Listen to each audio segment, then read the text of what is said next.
out threatenings and slaughter against the disciples of the Lord, went unto the high priest and desired of him letters to Damascus to the synagogues, that if he found any of this way, now this way is talking about Christians. They wasn't called Christians until Antioch. So this way is Christians. Whether they were men or women, he might bring them bound into Jerusalem. And as he journeyed, he came near Damascus, and suddenly there shined round about him a light from heaven, and he fell to the earth, and heard a voice saying unto him, Saul, Saul, why persecutest thou me? And he said, Who art thou, Lord?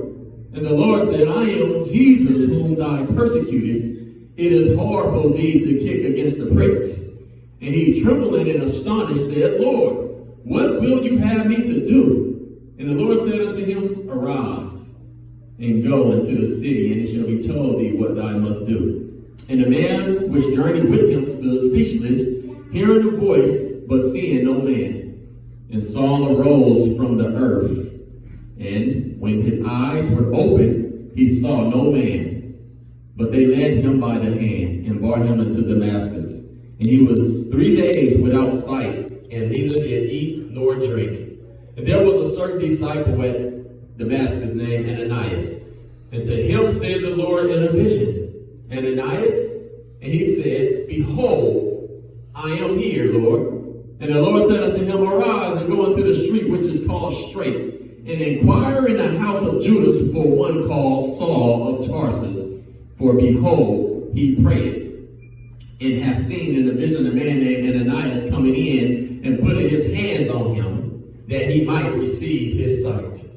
Then Ananias answered, Lord, I have heard by many of this man how much evil he hath done to thy saints at Jerusalem. And here he hath authority from the chief priest to bind all that call on thy name. But the Lord said unto him, Go thy way, for he is a chosen vessel unto me, to bear my name before the Gentiles and kings and the children of Israel. For I will show him how great things he must suffer for my name's sake. And Ananias went his way and entered into the house, and putting his hands on him said, Brother Saul, the Lord, even Jesus, that appeared unto thee in the way as thou camest, have sent me, that thou mightest receive thy sight and be filled with the Holy Ghost. And immediately there fell from his eyes as it had been scales, and he received sight forthwith, and arose and was baptized. Amen. Amen. You may be seated in the presence of the Lord. Amen. Let us have a word of prayer. Our Heavenly Father, once again, Father, I thank you, Lord, for this opportunity, Lord. Now it's me, Father, standing in the need of prayer, Lord. I pray, Lord, that I decrease and that you increase, Father. Holy Spirit, teach me what it is you would have me to say to your people, Father God. That your word go out, Father, and touch someone's heart, Lord, that someone may ask, what must they do to be saved? It's in the name of Jesus we pray. Amen. Amen.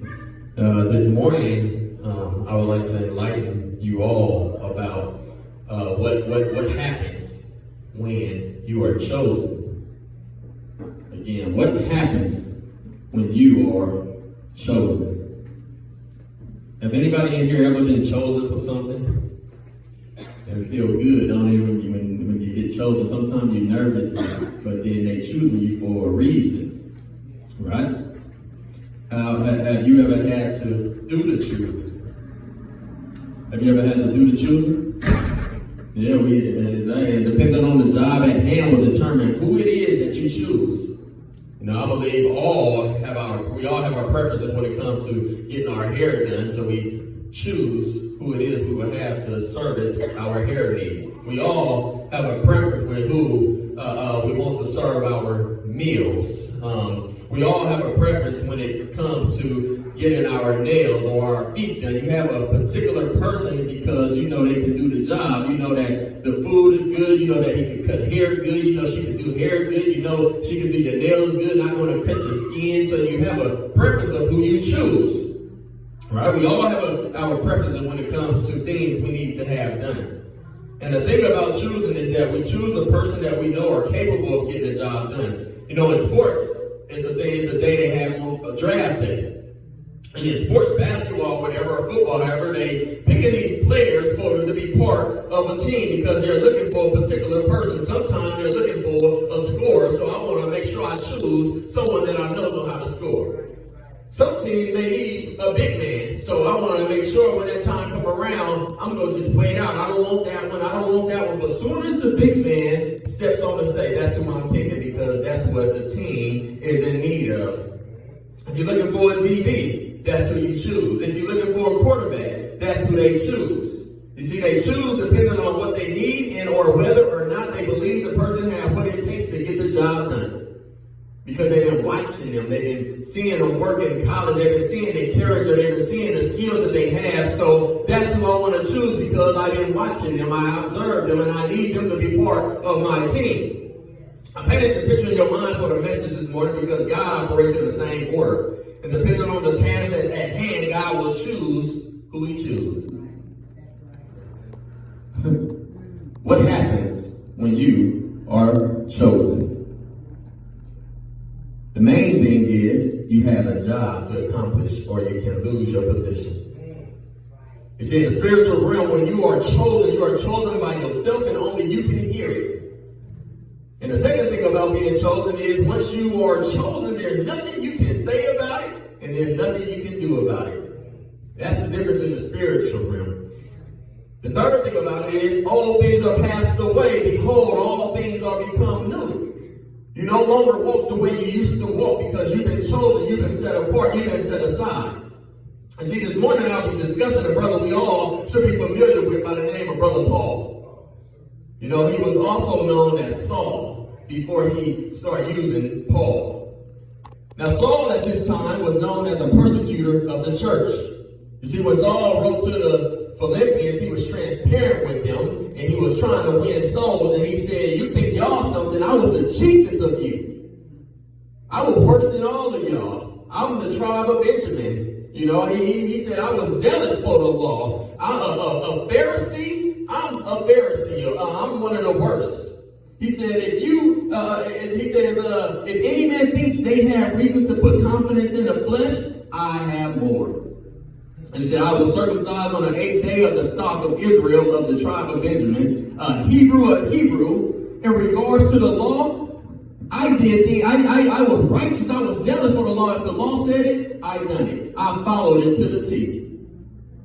So I was worse than all of you. Saul was the chiefest of those that was lost at this point. There was a time when one of the disciples by the name of Stephen was preaching and teaching about Christ, and they came against Stephen because he was preaching and teaching this about Jesus. And what they said, we're going to cast this brother out and we're going to stone him. And they stoned him to death. And when they stoned him, they laid their clothes at the feet of Saul. They laid their clothes at the feet of Saul. Saul became lead persecutor, and he made havoc of the church, going into every house and hauling men and women to prison.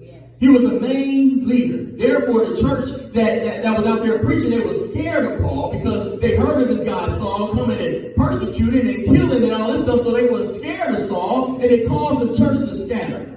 They started running to different lands and different places, all because of Saul. But Saul wasn't done. He went to the high priest, desiring a letter to go to Damascus. And he said, I need a letter to go to Damascus so I can kill these Christians that's preaching about the way. And they granted him the letter. And he journeyed, and it said as he journeyed, he came near Damascus. And suddenly there shined round about him a light from heaven. You see, he was on his way to do something that the unexpected happened. Saul is doing the work of the enemy, and now the light from heaven is shining down on him. Saul, listen, he's doing the work of the enemy. He's doing the work of the world. And now while he's going down to Damascus, trying to go and do his job that he's been doing, all of a sudden an unexpected light shines about him. And now remember, at this time, it's noontime. So this bright light comes and shines on him unexpectedly. Now you might think God has an interesting way of choosing people. You and I might look at Saul and say, oh no way I'm going to choose him. He's written off. We might think he will never change. He's not committed to this. He's already committed to what he's doing. But God says that your thoughts are not my thoughts, and your ways are not my ways. God calleth those things which be not as though they were. See, he see the worst in, he see the best in you when everyone else around you can only see the worst of you. See, God chooses the foolish things of the world to confine the wise. It's foolish to the world, but guess what? When I get through with it, it's going to make the wise look dumb. Because I have something to do with it. So God chooses the foolish things of the world to confine the wise. And God chooses the weak things of the world to confine the things that are mighty. You might think that's strong, but God would choose the weakest one, and that weakest one would be elevated because it's God doing the choosing. God does just the total opposite of our choosing. Because you see, we choose things based on what we see. You have to show me some of that mentality in our choosing. You know, at the draft, the players are picked because why? They showed something that they did in college. And to make it more personal, you know, as you guys know, as running these barbershops, we have barbers all the time trying to come and work. And guess what? We have to choose the barber. But first thing that we ask is, can you cut? And we want to see some pictures. Because we want to see if you have what it takes to be part of the team. But that's not so with God. It seems God does his choosing opposite. Saul is here persecuting the church, and he's the chiefest of them all, and God says that I want him on my team. You see, God is able to see the inner part of man when we see the outside. You see, what we see on the outside, but God knows what's on the inside, and God is getting ready to use the already character of Saul, but now what's for another purpose. See, Saul had his character. He was already zealous for the law. He was already had this zeal and desire to be committed to something. So even though all the bad that he was doing, God seen on the inside of the character that he was. He was blameless of the law. So that same blameless attitude of the law now will be used towards faith. That same steadfastness spirit for what he believed in will now be converted and used on this team. God said, that's who I want on my team. That's who I'm choosing. And so as Saul was on his way to Damascus to persecute more of the church, the light from heaven just knocked him down. Yeah. We know out here that light be so bright. Sometimes you look outside and the light beam off a car and you're blind for a minute. With the power of God, his light was so bright that it knocked Saul down. Yeah. Yes. It knocked him down and blinded him. And as he was on the ground, he heard a voice saying, Saul, Saul, why persecutest thou me? I am Jesus whom thou persecutest. It is hard for thee to kick against the pricks. Now watch this. These pricks are these ox guards. They are these sharp metal sticks with points on them. And they will use this for stubborn animals. When the animals are going one way and they're supposed to be going straight, but they're going another way, they will poke the animal to get them back on track. So he's telling Saul, why are you kicking against the pricks? It's useless. You're not going to win. It's useless. So this is the same mentality of what these what these pricks was used for the guard. God is painting a picture to Saul and telling him that the way you're going is useless, because in the end, guess what? You're going to serve me. No matter how far away you think you're going, in the end, you're going to serve me. Now, throughout the Bible, we have seen this numerous of times. We've seen Moses when he was chosen. Moses didn't want to go. The burning bush experience, and they said, Moses, you're going to go and set my people free. And Moses said, not me, Lord, I can't speak. I stutter, I'm slow at speaking. He said, oh no, you're going. Matter of fact, take your brother Aaron with you, and here he's going to do the talking for you. Now, what other excuse you got? And we know throughout the Bible, we see Moses doing what? Talking. You're going to end up where God wants you at in the end, so you might as well surrender while you can, while right now. You see, this morning we were talking about the book of Exodus and how they spent 40 years in the wilderness when they only were 7 days away from where the promised land was, but it took them 40 years to get there. That's some of us.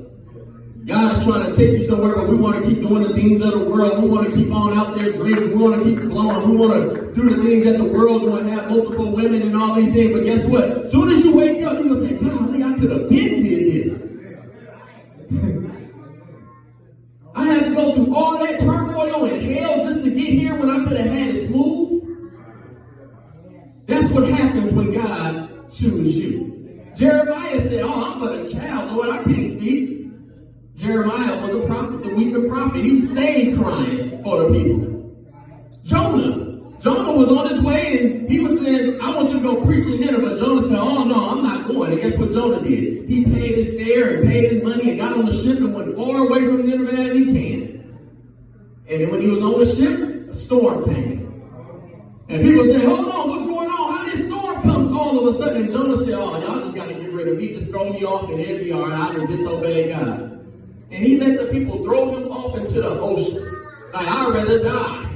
I'm not going to preach in Nineveh. I'd rather die.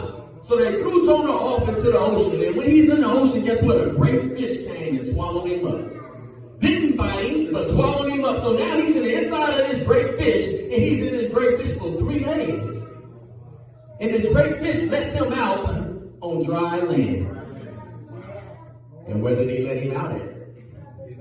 In Nineveh, where he was trying not to go and preach. But see, that's what happens when you're chosen by God.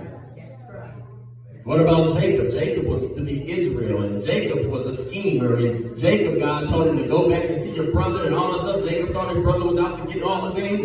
And so Jacob wrestled with God.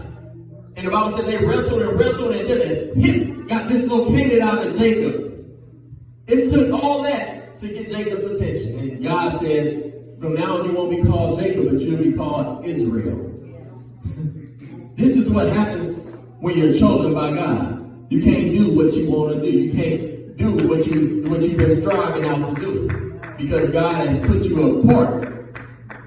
Now, and so here Saul was chosen by God, and no longer would he be able to continue on his path that he was doing when he was out there persecuting the Christians.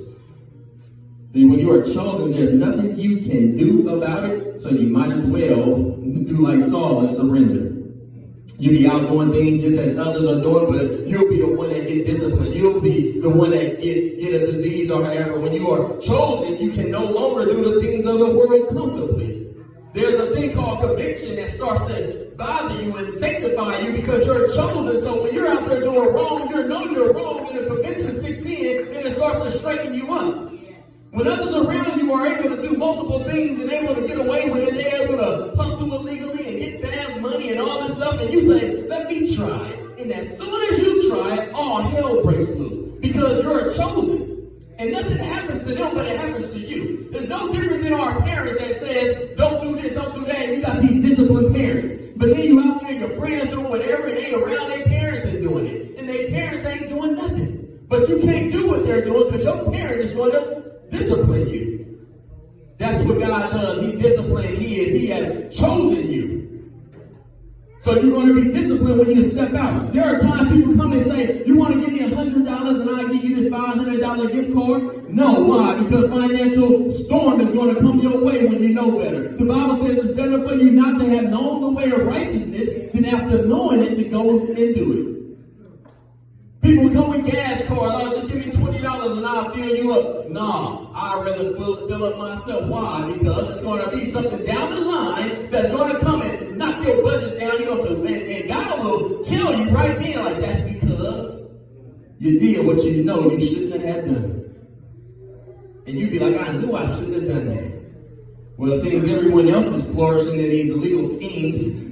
But when you are chosen, there's nothing you can do about it. So here Saul was chosen, and Jesus said that what you are trying to do is useless. It's hard to kick against the pricks. It's hard to go against the grain. You only is hurting yourself in the end. Then another thing that happens when you are chosen is that no one is there to help you.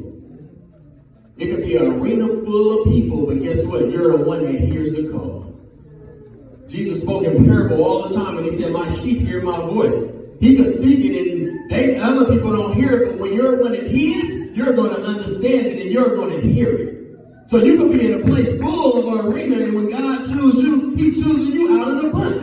You see, when Saul was listening, there were other men which was with him, and they stood speechless, hearing a voice, but they seen no man. They didn't hear the conversation of Saul asking Jesus, what will you have me to do? They didn't hear Jesus telling Saul to go into the city, and it shall be told what you must do. You see, when you are chosen by God, it's just you and him. Those other others that were with Saul, they heard a voice, but they didn't make out what was being said. They heard something, but they didn't understand it. They didn't know what was going on because it was meant just for Saul. Have you been there before? You're going somewhere and God just speaks to you, and you trying to tell somebody, but they don't hear it. They don't understand. That's because it ain't for them to understand. It's for you to understand. You understand. You got the mindset. You got the ability. You got the Holy Spirit to hear, and they can't hear.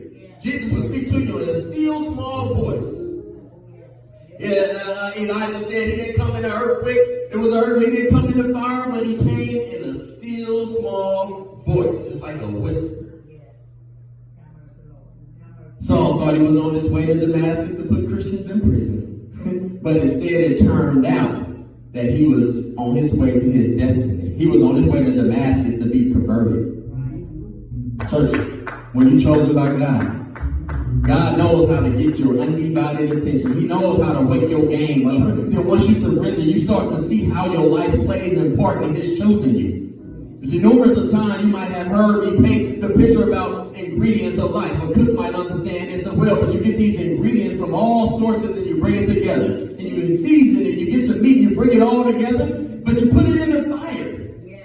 After you bring it all together, you bring it in the fire and then you pull it out. Why? Because it's ready to be served as a meal.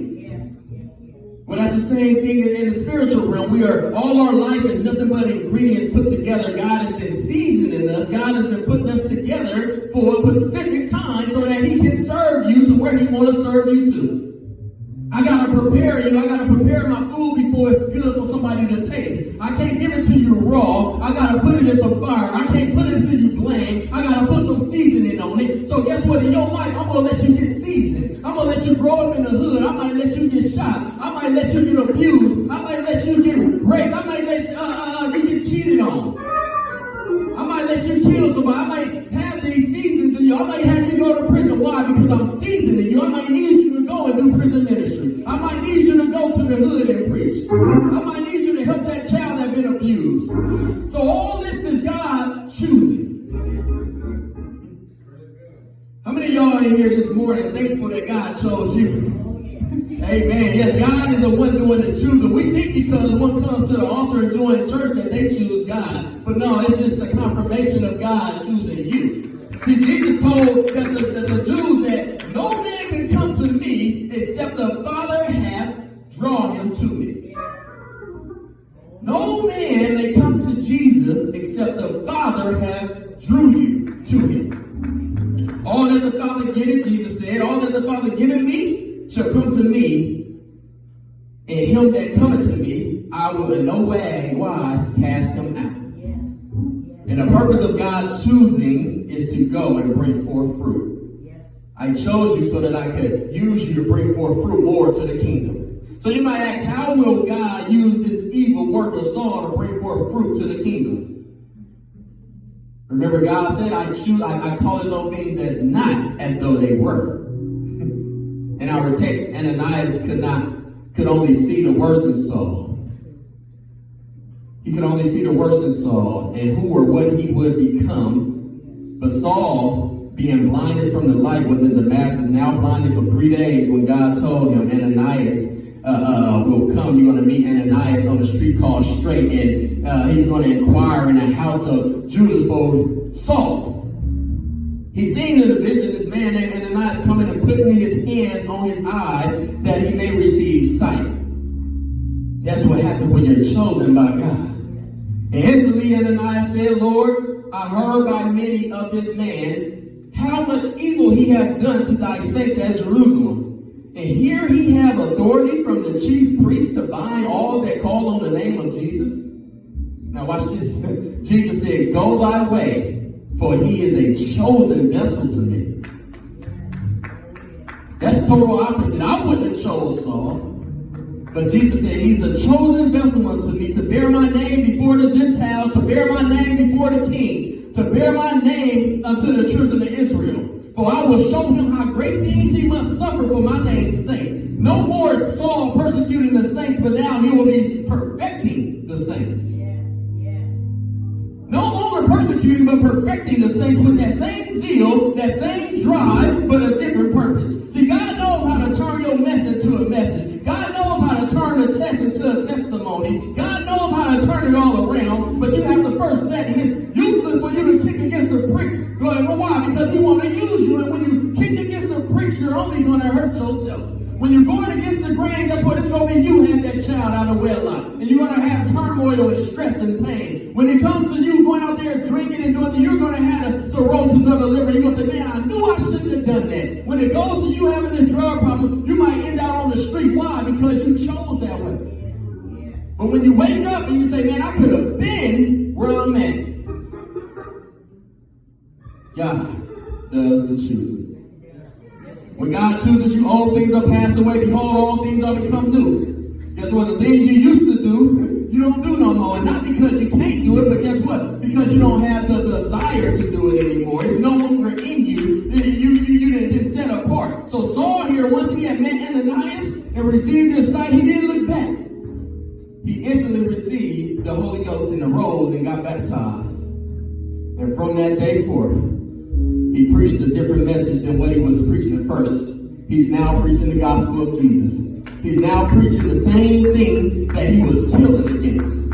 I was killing those that preach Jesus, and now I'm one of them. That's how God will do. God will mess around and fool you. You'll be looking like a fool. Because you even yourself say, Lord, how can you use me? I'm all tore up. I'm unworthy. And the Bible tells me even in our righteousness, we are as filthy rags. He said the righteous will scarcely making it to heaven. We are some dirty people. So ourselves, most of the time, we don't want to be used. We like, oh, Lord, I'm too dirty. But you're exactly who God wants to use.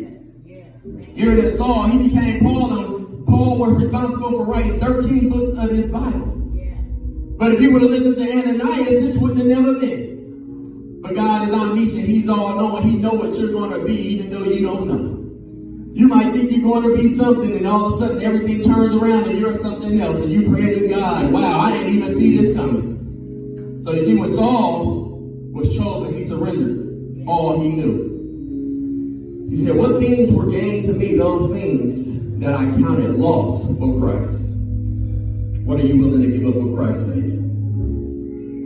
What are you willing to give up for Christ's sake? Jesus said, he that finds his life shall lose it. But he that loses his life for my sake shall find his true purpose. See, when you are chosen by God, you have to be willing and ready to stand alone if you have to. Because you know why? Not everyone is going to hear it. Not everybody get the call. He said, many are called, but guess what? Few are chosen. So when you with your friends and your partners and all the stuff, and you hearing that call from God, and you said, just one more day, just one more time. You're going to be the one being convicted over and over while they're freely doing it and getting away with it. Why? Because they're not chosen. They're not called. Not saying they can't be chosen later, but at the moment it's you he's calling out for this specific time. He calls some people when they're 5 or young one, and real babes and all that. He calls some when we're in our teenage year. He calls some when we're young adults. But then for some people, don't get called till they're 80. And they finally say, Lord, I surrender after they done all this dirt. So we can't worry about that. All we do is hear the word of God, and we hear Jesus calling you, and that's your time. There's nobody else. Nobody else can hear it. Just as in Saul's case. And you know why? Because everyone isn't chosen by God. Some people are the sons of Satan. Only those that's chosen have ears to hear and will be able to spend a life that never ends in heaven with the Father. Jesus said, my sheep hear my voice, and I know them, and they follow me. And I give them unto eternal life, and they shall never perish. Neither shall any man pluck them out of my hands. Once you're in Jesus' hand, nobody can pluck you out, not even yourself. We heard it once saved, always saved. Yes, but you got to really be saved. A lot of times people put on a facade that they're saved, and we think they're saved, but really they're not. So it's easy for them to turn away, but the Bible says it's impossible for you once to be enlightened to turn from the way of righteousness, to turn from the word of God. It's impossible because you know how good it is. So Jesus said, they shall never perish, neither shall any man pluck them out of my hand. My Father, which gave them me, is greater than all, and no man is able to pluck them out of my Father's hand. What happens when you're chosen by God? It's you that come and give your life to Christ. It's you that say, Lord, I'm done, I surrender. But the only way that you would come to Christ is because you've been chosen. Jesus told Peter, who do men say that I am? And he said, some say you're a teacher, some say you're he's a prophet, some say you're a master rabbi or whatever, but he said, but who do you say that I am? And Peter said, you're the Son of God, the living God. You're the Son of God. And Jesus said, there's no way you would have known that except my Father had told you. We don't do the choosing, but it's God that chooses you. No one here today, is there someone here today that God has chosen? Is there someone here today that God has been speaking to and you're tired of kicking against the pricks? The door of the church is open. For God so loved the world that he gave his only begotten Son, that whosoever believeth in him shall not perish, but have everlasting life. See, God sent not his Son into the world to condemn the world, but that the world through him might be saved.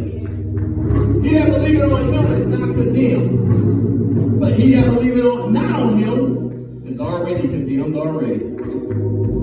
The door of the church is open, and there's someone today that God has been choosing.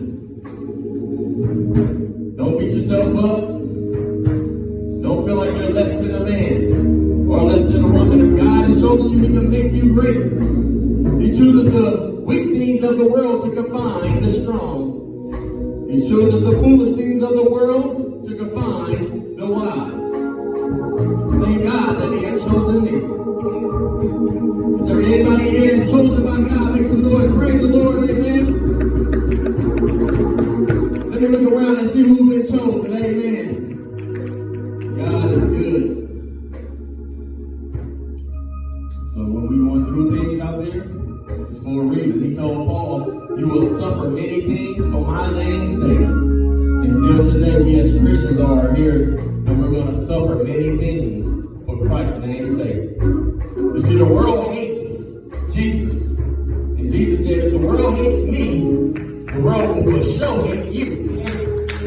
Because you do the work of me. So we got to suffer. That's what happens when you're chosen.